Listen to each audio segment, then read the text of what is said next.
Welcome into America's Retirement Headquarters, home of the Retirement Guys Formula and America's Medicare Associates. Securities offered through Peak Brokerage Services, LLC. Advisory services offered through the Retirement Guys Formula, a registered investment advisor. America's Retirement Headquarters, America's Medicare Associates, and the Retirement Guys Formula are separate and independent entities from Peak Brokerage Services, LLC.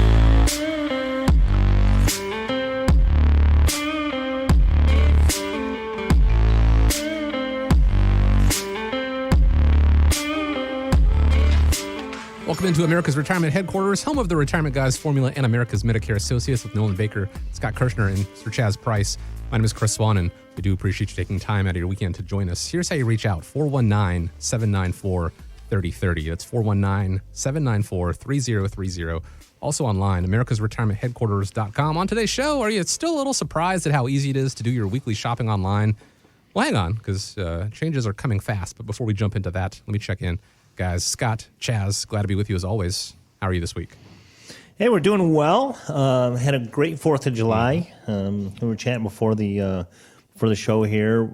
Fireworks were like all over the place. Yeah. I mean, it was like neighbors and neighbors and neighbors. I'm like, like you said, Chris, what did everybody stock up from?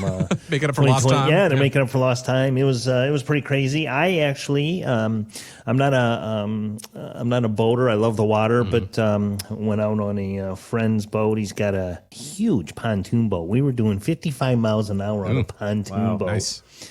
Beautiful weather and just had a good time. How about you, Chaz? Yeah, we had a great time too. Ran the kids down to Soak City. Well, actually, it's Cedar Point Shores, I think is what it's called. Yeah. And yeah, there were a lot of boats out on the lake. It was beautiful. It was nice and flat. So I could imagine you guys really turning it up and It was fun. taking off. So yeah, it was an awesome weekend. Summer is upon us, and you guys listening out there are hopefully somewhere cool right now because, summer does have that heat. So get a cup of coffee, whatever you need, and maybe a pen, and write down the number 419-794-3030, and let's jump right into it. One of the biggest financial transactions you'll ever make is when you leave a job and then decide to move your 401k from your workplace account to somewhere else.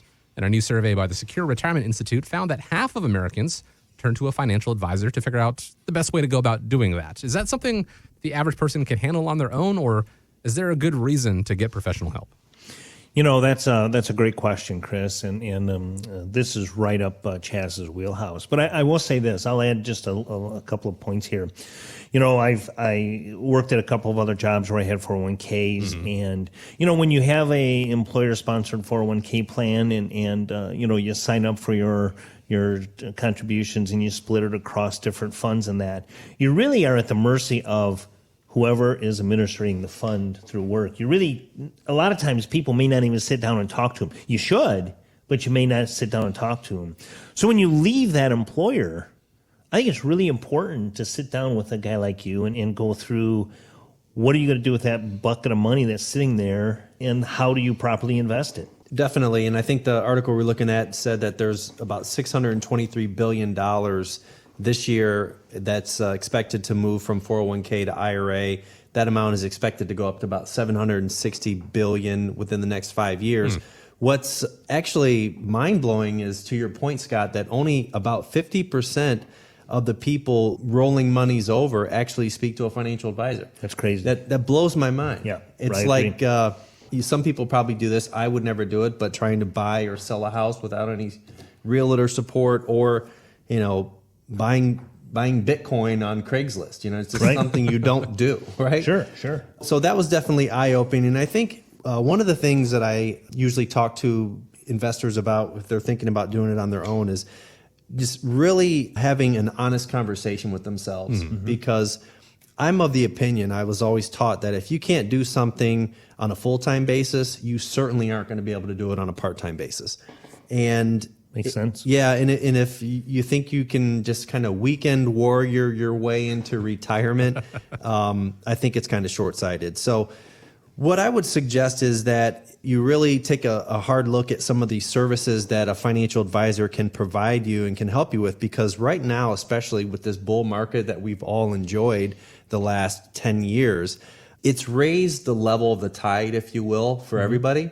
Everybody looks like a genius right now when the market's up 50% across the board.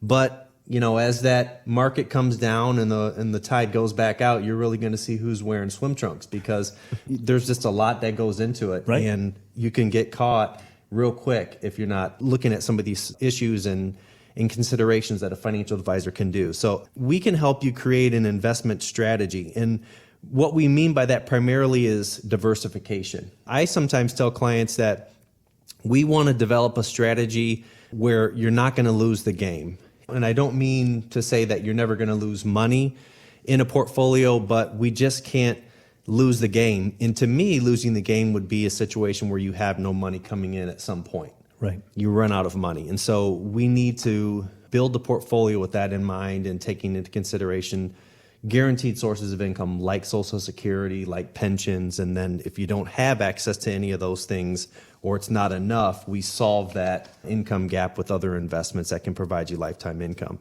The other thing that a financial advisor can do that just doesn't come second nature is help with minimizing taxes. Mm-hmm. It's important, obviously, to diversify within your investments, but it's also important to diversify within your tax structure of those investments. So you want to have some tax deferred, some taxable, some tax-free money, because you just never know in retirement when you're going to need money and how much you're going to need. The other consideration, too, is if you're going to be in a higher tax bracket when you retire, that I think we've covered to ad nauseum on this show, taxes are probably going to have to go up, then maybe a Roth IRA is better for you. Mm-hmm. If, however, you're in the camp that feels taxes are going to be lower in the future than when you were working, maybe you want to stash more money into the traditional IRA. So just having multiple options really is doing yourself a service, and financial advisors can help you do that. The third thing I want to talk about is avoiding that emotional component to investing. Sure. When things get rocky, when there's a massive decline because of a pandemic or some sort of geopolitical event or some economic weakness, people are influenced more by fear sometimes than they are by reward. Mm-hmm. And we tend as humans to make emotional decisions with our money. That's the way we're wired. If you do it on your own, you're pretty much relegated to logic. I mean, you have to really dig into the figures and you have to understand some of the numbers and why it makes sense to not sell when the market's down, things like that. But an advisor, if you have the proper planning in place, can actually bring you back to that plan and remind you, hey, we're staying invested because X, Y, Z. Right. We want to have that retirement that we've always dreamed. We want to be able to travel to Costa Rica. We want to be able to help the kids pay for their college education and their wedding.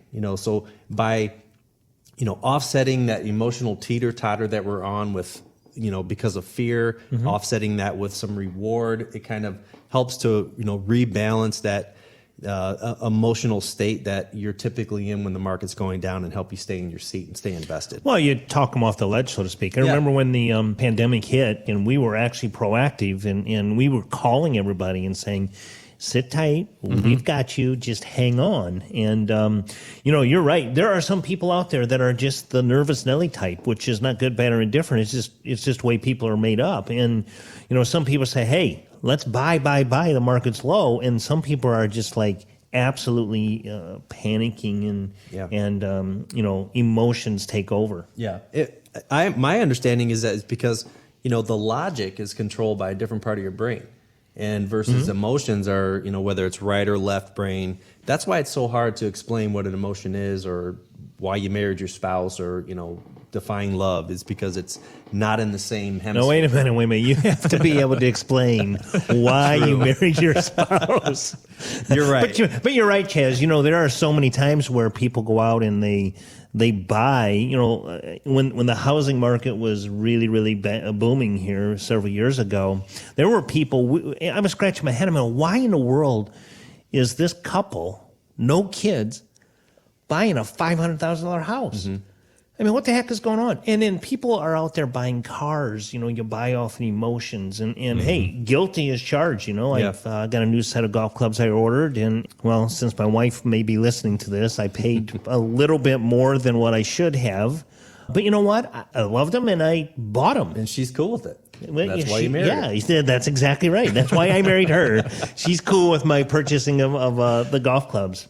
But Yeah, so in the last one I'll leave you guys with is just structuring withdrawals. So we talked about it actually in the last segment about going up the mountain is a lot more easy than going down the mountain, meaning, most of the accidents occur when you're climbing a mountain is on the way down because people don't plan properly. And so structuring withdrawals from retirement is a lot different lifetime of learning, and it's a lot different skill set than trying just to accumulate assets. And so it's just always good to have a second pair of eyes when you're getting ready to start taking withdrawals, especially because people don't often focus on the expenses that are actually going to inflate the most, such as healthcare, absolutely, Medicare, long-term care is absolutely one.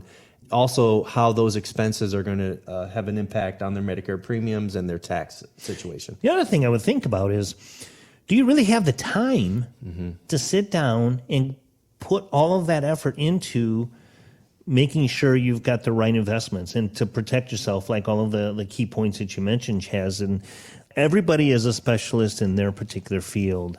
Don't try to be a generalist. And, we always say, if you're looking for health insurance, you want to buy that from a guy like myself that specializes and knows the ins and outs. You don't want to buy health insurance from a financial advisor, so to speak. But you also don't want to invest your money in a guy like me. For me, I would tell you don't invest your money with me. But that's why you guys do what you do, and that's why I do what I do. And that specialty factor comes into play and can really make sure you're heading in the right direction. Yeah, especially if they're under one roof like we are here Absolutely. at America's Retirement Headquarters. And then, maybe one other thought too, another advisor mentioned this because I know a lot of folks, when they get ready to retire, they don't want to necessarily put all their eggs in one basket. They want to diversify. Sure. And so, again, kind of going back to that climbing the mountain thing, when you're accumulating assets, you just want to have exposure to the market. Any strategy like we've seen, at least in this year, has probably made you a pretty good return on money. But it's a little bit different when you're retiring and when you have multiple advisors that are giving you multiple advice. Sometimes it can be confusing for investors. And he says there was only one Eisenhower on D-Day. And that resonates with a lot of people because they get that consolidating your holdings at retirement makes a lot more sense for that specific reason, is that now, I don't want to be confused. I want things to be as simple as possible, and I need a strategy that's going to work for me. And again, this isn't necessarily something you want to do during your retirement to navigate the markets, day in and day out, wake up and go, well, let me check the stocks. Let me see how they're doing. Let me see what I need with my portfolio. Whatever it is that you dreamed of in doing your retirement, that is what you should focus on. And so I get it. There's a point of pride in being able to do things yourself. I remember when my wife and I bought our first house, it was a bit of a fixer-upper, and I was like, I'm going to do this. I'm going to do the drywall. I'm going to replace these lights, and maybe 3 days of that, going back and forth to the hardware store multiple times, by the way. And I don't remember if it was me or if it was my wife. It was probably her. She goes, let's call somebody. There is no shame in deferring to professionals. And in that case, like I said, going back to the hardware store 2 or 3 times, that's fine because I had to buy an extra light switch here or whatever, $4 here, $20 there. But when it comes to your retirement, it's not going to be a $25 redo. This could be catastrophic and really jeopardize your overall retirement. So as you get closer and closer to that retirement red zone and entering into retirement, don't be afraid because you're going to retire once. Why not turn to a group like America's Retirement Headquarters who have retired multiple people for decades upon decades of combined experience? 419-794-3030 is the number, how you get started. Set up a time to start developing that plan to get you to retirement and through retirement and avoid all those pitfalls that could come along the way. 419-794-3030 or online at americasretirementheadquarters.com. Now, a study by the RAND Corporation found there are about 4 million Americans who retired but then returned to the workforce again, unretired, kind of what we talked about a second ago. If that is something that you were considering, by choice, hopefully, CNBC warns that there are some financial pitfalls to watch out for. Guys, what kind of things are they talking about? Well, Chris, with Medicare, I've had several people. We've talked about this in prior shows where people are working past 65 now. Yeah. And I think that with the pandemic, I almost hate saying that because we blame everything on the pandemic. We blame everything on COVID. And I think it's really taught us a lot of things. But I think what's happening is we've had a lot of people that have actually gone back to work after they retire. One of the things, like with Social Security is impacted, Medicare can be impacted. You have to remember about your RMDs. But, the one thing I'll hit first here, Chaz, is Medicare. Some people, if they go back to work, their employer will actually pay for their health insurance. So what do you do with that? Well, if you're listening and this is an option for you, your employer is going to offer you health insurance and pay for it, you can actually disenroll in Medicare. Turn your Medicare card back in, for a lack of a better term, and disenroll in Medicare. So that is always an option to drop whatever plan you may have, your Medicare supplement or your Advantage plan, whatever you chose, and go back to that employer-sponsored plan.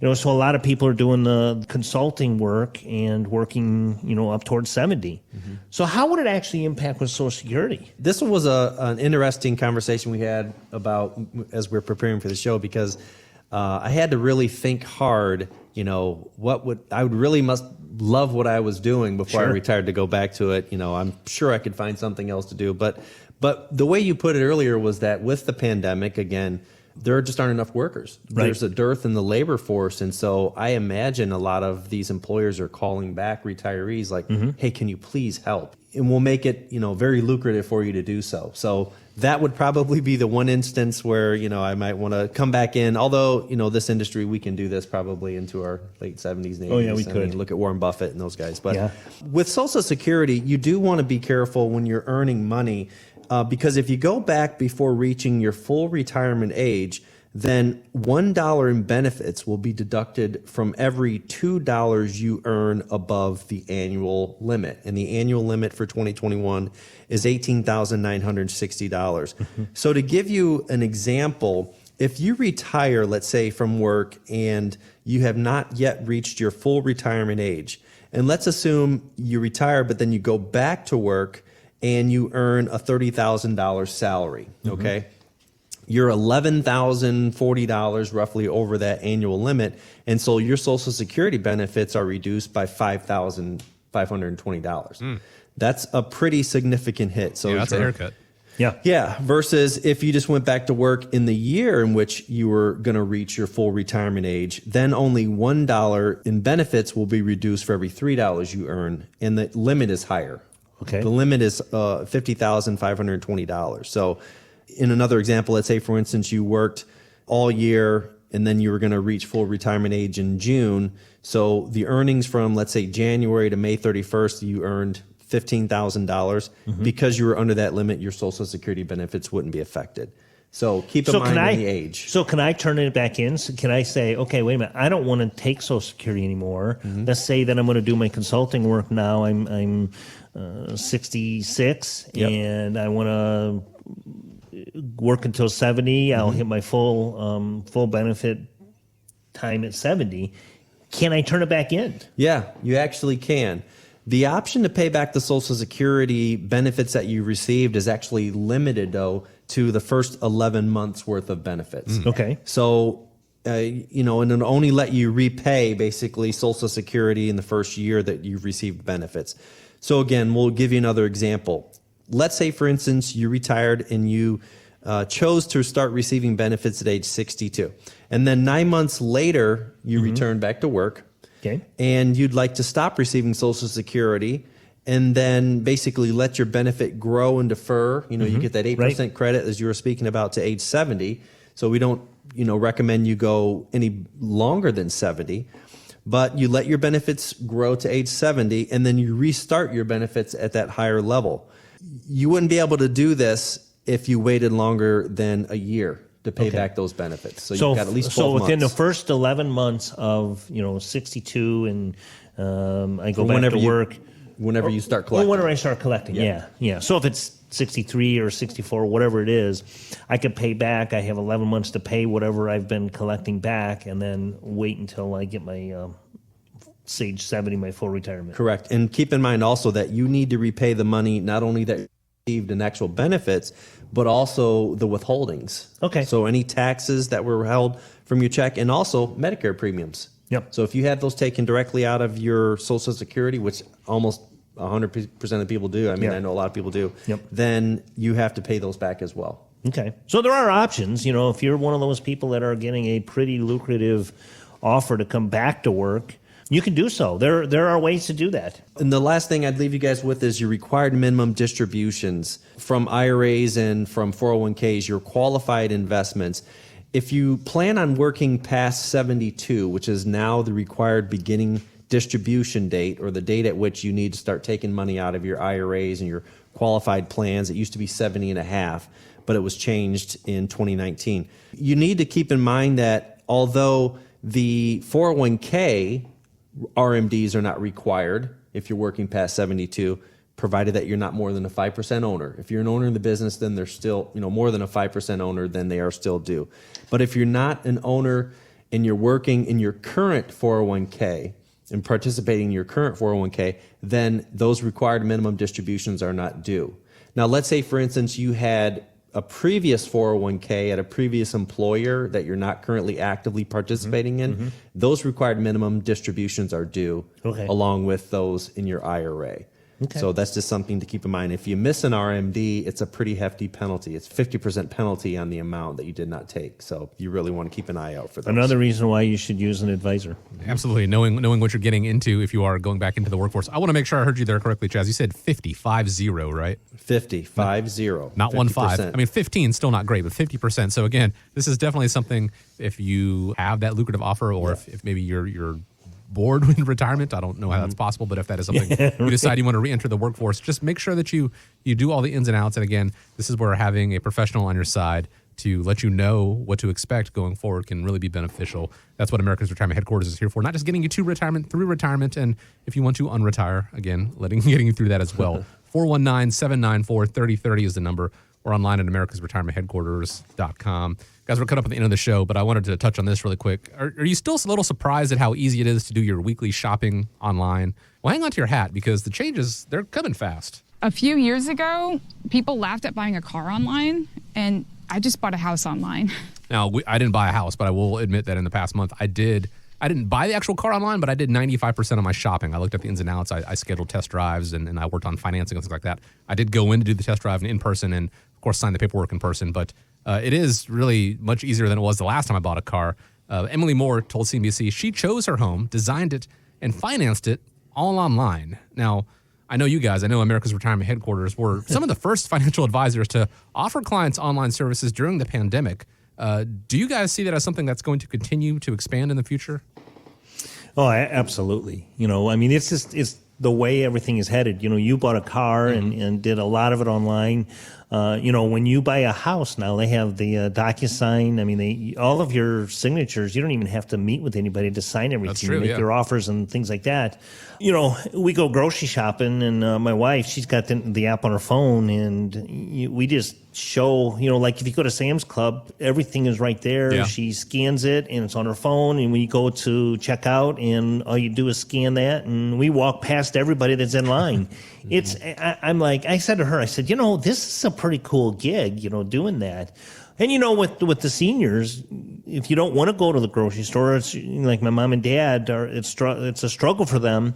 You can actually, Kroger's got an app that you have on your phone. You can place your order with everything. You pull up and people bring it right out. You can actually have delivery to home. It's crazy how things are going. One of the things that we did here is we instituted a lot of Zoom meetings. We actually had a ton of Zoom meetings, and we still do, because a lot of people, I do business in Indiana, Michigan, Ohio, North Carolina, as a matter of fact, and it's not cost effective for me to jump on a plane and fly to North Carolina to write up a client. So we do a lot on Zoom and the conference calls and things like that. So I really see this being a thing of the future.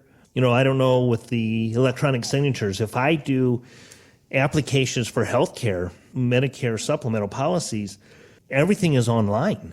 It's an electronic signature. But it's kind of funny how everything can be done right in the comfort of your home. Yeah, no, I think that's one, if anything, if I could say there's a silver lining to this whole pandemic, I think it's opened people's eyes to doing business in alternative ways. Absolutely. And finding ways to connect that we previously maybe didn't even expect or were comfortable with because of all the other issues. There are some issues sometimes with, security, but I would think that by now companies have kind of worked out some of those bugs, and I don't see it going away at all.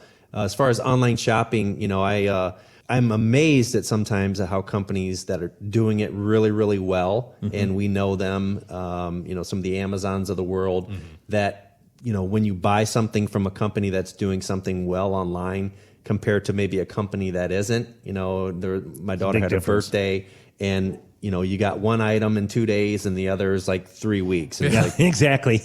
I don't understand that. But yeah, I do a lot of online shopping. I think it's the wave of the future. Not going away. There's been a lot of adaptation in the past 12 months alone, the past 14 months. And that is something, again, when it comes to the services that America's Retirement Headquarters offers up to you guys listening out there and to clients, that is not going to change. If you are more comfortable doing that, again, americasretirementheadquarters.com, how you set up a time to speak with them. And also, of course, if you prefer the old-fashioned way of coming in person and sitting down and speaking with them, they're more than welcome to have you in the offices as well.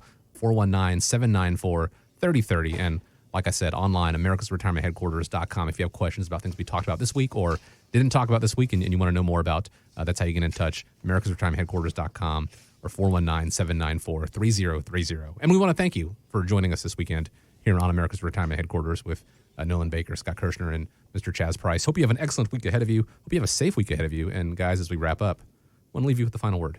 Thanks, guys, for listening. We appreciate your time today. The difference between succeeding and failing is consistency. America's Retirement Headquarters is located at 1700 Woodlands Drive in Maumee, Ohio. You can reach them by calling 419-794-3030 or online at americasretirementheadquarters.com. Exposure to ideas and financial vehicles discussed should not be considered investment advice or recommendation to buy or sell any financial vehicle. Past performance is not a guarantee of future results. Investments can fluctuate and when redeemed may be worth more or less than when originally invested. Nolan Baker is not affiliated with nor endorsed by the Social Security Administration or any other government agency and does not provide legal or tax advice. Please consult with your attorney, accountant, and or tax advisor for advice concerning your particular circumstances. Annuity guarantees rely solely on the financial strength and claims-paying ability of the issuing insurance company. By contacting us, you may be provided with information about insurance and annuity products offered through Nolan Baker, Ohio Insurance License Number 27787.